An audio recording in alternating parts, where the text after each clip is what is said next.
Hi everyone, welcome back to another Monday makeup lesson. Last week we talked about eye brushes, which I will link in the description box, and today we're going to talk about face brushes. So the very first one is a flat foundation brush, and these are kind of the old faithful flat foundation brushes, and when I first started with makeup it was the very first brush that I bought, and I love these for so many different reasons. First of all, for beginners, they're really easy to work with. You're basically just going to paint on your foundation. It's so simple. If you've got dry skin, also make sure that all the flakes lie flat. If you've got little hairs on your face that you're a little bit worried about, you can just kind of paint in the direction of the hairs and it makes them lie flat. But you can also use it around your lip line to fix up your lipstick, or if you've kind of messed up in your eyeshadow or your eyeliner, you can fix it by kind of rolling it. This is what I do. I put a little bit of concealer on the tip and then I just roll it upwards and it gives you like a perfect line.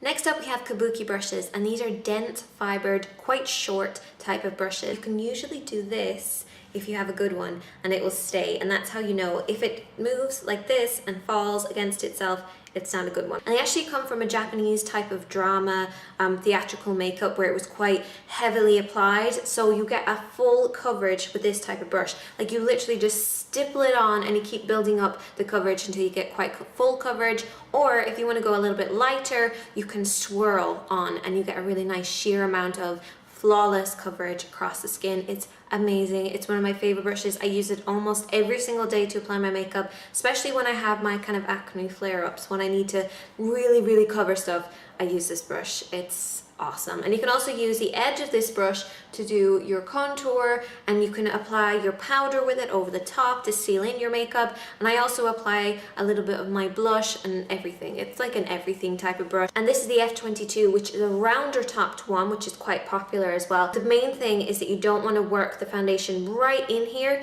You just want to get it onto the tip, because that's where you get a beautiful flawless airbrush look, as long as you just keep the foundation on the tip of the brush and swirl or kind of stipple it into the skin. It also comes in an angled brush as well, which I think is really handy for getting right under here. So if you're a fan of applying cream bronzers or even powdered bronzers, it doesn't really matter, an angled one is great for you. And getting right underneath the eyes with some concealer, it's awesome. Any of these brushes are just phenomenal. Next up I have a duo fiber brush, and it's duo meaning two because it's made up of, you've guessed it, two types of fibers. Similar to a kabuki brush at the bottom, so it's quite dense fibers. And then at the top you have this sort of a little bit sheerer, lighter type of fibers running up through the middle, and this catches the pigments, especially for powders, mineral powders, and it really kind of blends it over the skin, quite lightweight and sheer. But with this one, which is a smaller kind of denser one, you can actually get a very full coverage with this. So if I want full coverage concealer underneath my eyes,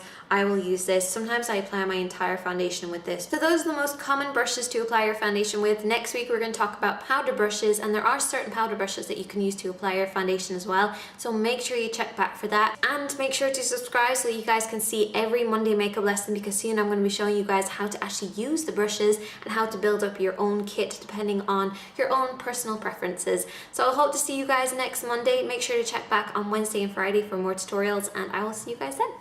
Bye!